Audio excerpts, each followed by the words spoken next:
Goeiedag matrikulante. Vandag kyk ons na vraag 5 wat wêrelderfenisterreine is. En alhoewel daar 12 wêrelderfenisterreine in Suid-Afrika is, wil ek graag fokus op menseregte, bevryding en versoening, die Nelson Mandela nalatenskapterreine. Die rede daarvoor is, hierdie terreine is in 2024 verklaar as wêrelderfenisterreine, so dit is redelik nuut.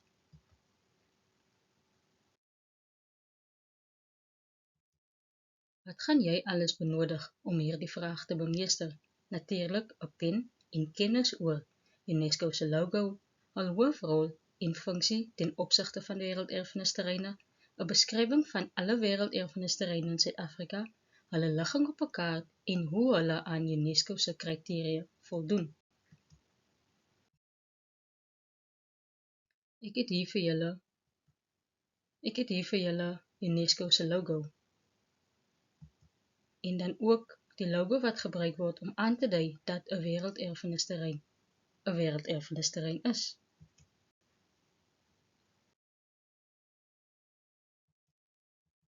Algemene opmerkings oor hierdie vraag. Dit is belangrik dat jy die ligging van elke wêrelderfenisterrein ken.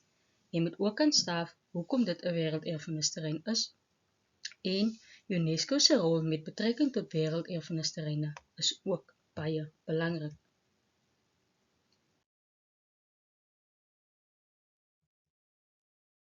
Soos voorheen genoem, kyk ons na menseregte, bevryding en versoening, die Nelson Mandela nalatenskapterreine wat in 2024 verklaar is as wêrelderfenisterreine. Hierdie terreine is versprei oor 4 provinsies: Gauteng, KwaZulu-Natal, Vrystaat en Oos-Kaap. Dit is almal kultureel die 14 terreine wat verbind word met die lewe en nalatenskap van Nelson Mandela. Die eerste een waarna ons kyk, die Uniegebou in Pretoria, Gauteng. Mandela is in 1994 hier ingehuldig as Suid-Afrika se eerste swart president.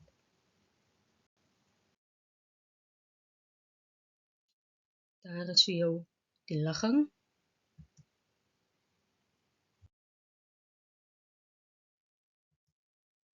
Walter Sisulu-plein in Kliptown, Soweto, ook in Gauteng. Dit is die plek waar die Vryheidsmanifest in 1955 aangeneem is, 'n fondament vir Suid-Afrika se huidige grondwet. Weereens, die ligging soos op 'n kaart gevind.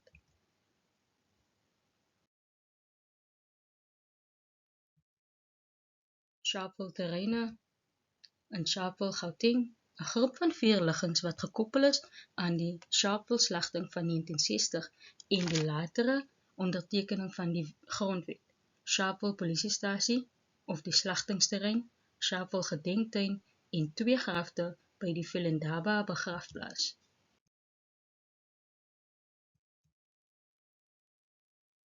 Die ligging soos op die kaart.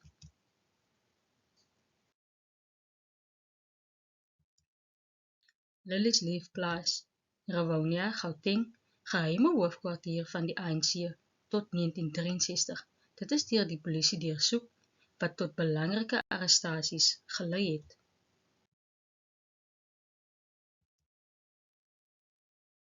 Weereens, die ligging soos op 'n kaart.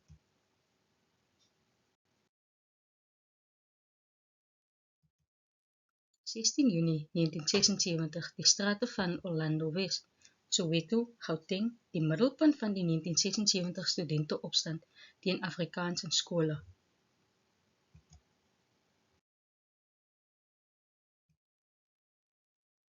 Die ligging soos op 'n kaart gevind.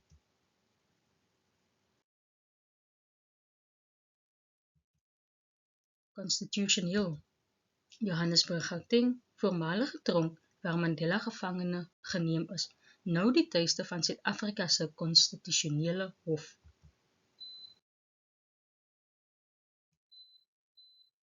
Die ligging vir jou.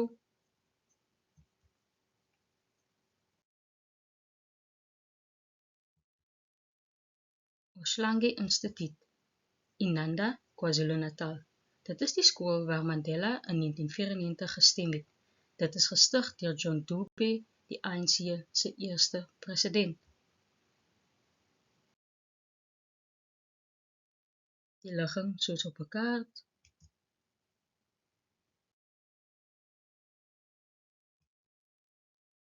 Universiteit van Fort Hare in die Kenne, of voorheen bekend as Alice in die Oos-Kaap.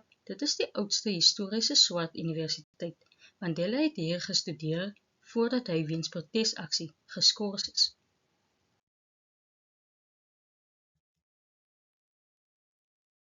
Die kaart.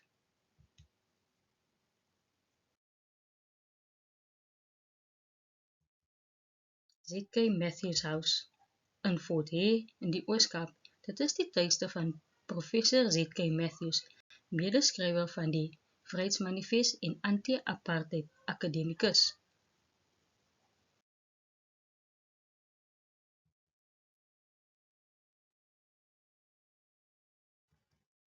Wauchope Wesleyan Kerk in Bloemfontein in die Vrystaat. Dit is die geboorteplek van die ANC in 1912, toe die South African Native National Congress. Weereens, vir jou uitgelig, die ligging soos 'n mens dit op 'n kaart kan vind.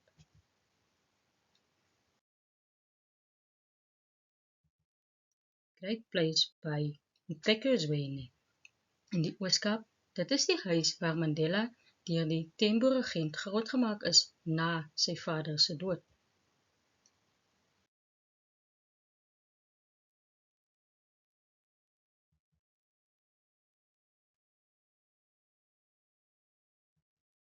Alle sterkte matrikulante. Ek weet dat julle dit kan doen. Onthou, jy moet die ligging kan uitwys. Jy moet ook verder kan sê hoekom hierdie wêrelderfenisterreine as wêrelderfenisterreine verklaar is, en dan kan daar veel vrae gevra word soos: watter tipe toeriste sal hierin belangstel en hoekom sal hulle hierin belangstel?